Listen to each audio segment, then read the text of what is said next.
Hello students, welcome to the PND coaching classes learn easily and smartly. तो आज हम पढ़ने वाले हैं resolution of a vector in two given directions. तो बेसिकली स्टूडेंट्स, पिछले वीडियो में हमने पढ़े थे कि रिजोल्यूशन ऑफ अ वेक्टर क्या होता है, जहां हमने आपको बताया था कि एक वेक्टर के दो या दो से ज़्यादा कंपोनेंट को फाइंड करने की प्रोसेस को हम बोलते हैं resolution of a vector. Okay, and ये जो दोनों कंपोनेंट होते हैं उनको सम करने पे हमको ओरिजिनल वेक्टर मिलना चाहिए।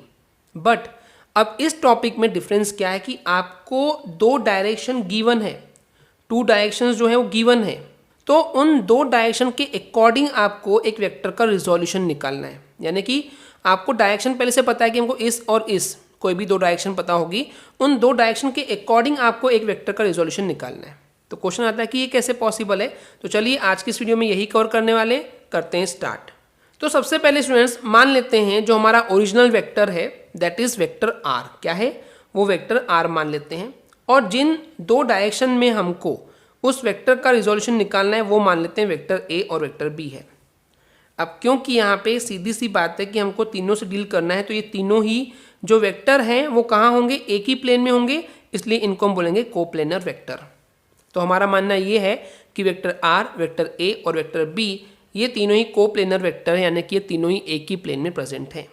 ओके, अब क्या है, क्योंकि हमको यहाँ पे एक वेक्टर का रिजोल्यूशन निकालना है, इसका मतलब हमको वेक्टर आर के दो या दो से ज़्यादा कंपोनेंट निकालने पड़ेंगे।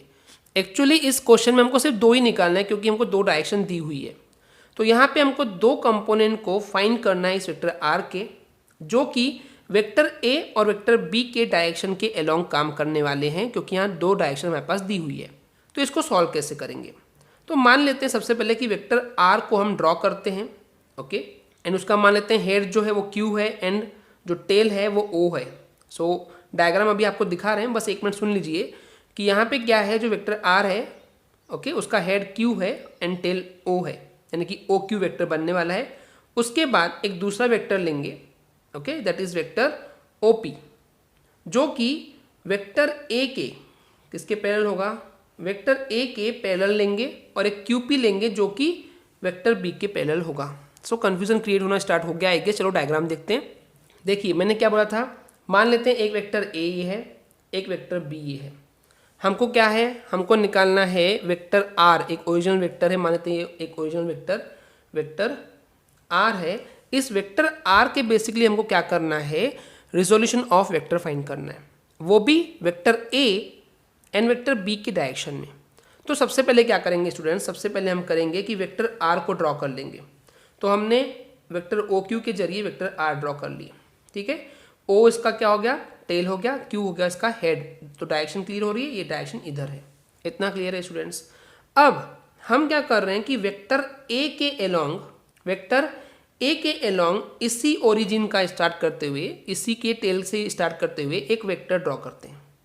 ओके, अब हम यहाँ पे मैग्नीट्यूड के बारे में बात नहीं कर रहे हैं क्योंकि हेडिंग में ही है कि डायरेक्शन दी हुई है, मैग्नीट्यूड पता नहीं है।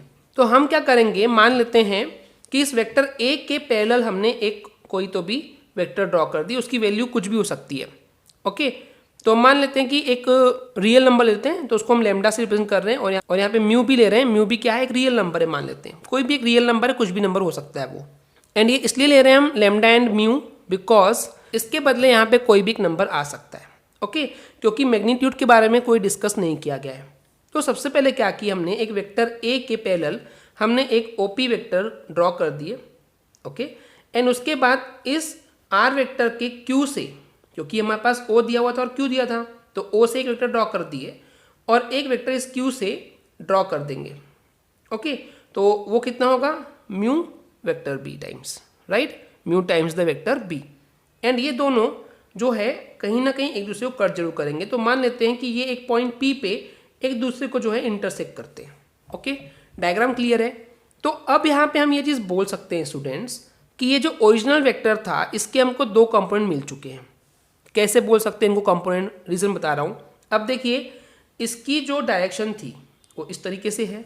क्यों? क्योंकि हमने वेक्टर बी के पैरेलल में एक वेक्टर ड्रॉ किया, तो इसकी डायरेक्शन इधर है एंड इधर है। तो यहाँ पे जो वेक्टर ए और वेक्टर बी है ये एक ही ऑर्डर में चल रहे हैं, बट वेक्टर आर जो है अपोजिट डायरेक्शन में है। तो ट्राइंगल लॉ लग जाएगा। ट्राइंगल लॉ के अकॉर्डिंग हमने आपको पिछले वीडियो में ऑलरेडी पढ़ा चुके हैं कि vector O Q equal to क्या हो जाएगा? Vector O P plus vector P Q. Okay, vector O P कितना है, lambda times the vector A, and P Q कितना है, mu times the vector B. तो इसकी जगह वैल्यू पुटअप कर देंगे तो ये हो जाएगा vector R equal to lambda times of the vector A plus mu times the vector B. तो यहाँ पे इस इक्वेशन नंबर 2 से क्लियर होता है कि lambda times the vector A and mu times the vector B जो हैं ये इसके कंपोनेंट है। क्यों? क्योंकि ये ओरिजिनल वेक्टर के हमको दो कंपोनेंट मिल चुके हैं जिनको प्लस करने पे हमको रियल या ओरिजिनल वेक्टर मिल रहा है। तो इसी को तो बोलते हैं हम रिजोल्यूशन ऑफ अ वेक्टर। तो अब जो एक चीज़ आपको पता होनी चाहिए कि कभी भी याद रखना है स्टूडेंट्स कि जब आप किसी वेक्टर का रिजोल्यूशन फाइंड कर रहे हैं वो भी दो पर्टिकुलर गिवन डायरेक्शन में, तो वो हमेशा यूनिक होगा, इसमें आप कोई चेंजेस नहीं कर सकते हैं, वो आपको यूनिक ही आंसर मिलने वाला है। ओके स्टूडेंट्स, क्लियर है? आई होप आपको ये क्लियर हो गया होगा। अगर आपको मेरी वीडियो से कुछ भी सीखने मिला या नॉलेज मिला तो प्लीज़ हमारे चैनल को सब्सक्राइब कीजिए एंड वीडियो को लाइक ज़रूर करें। आज के लिए इतना ही, थैंक यू।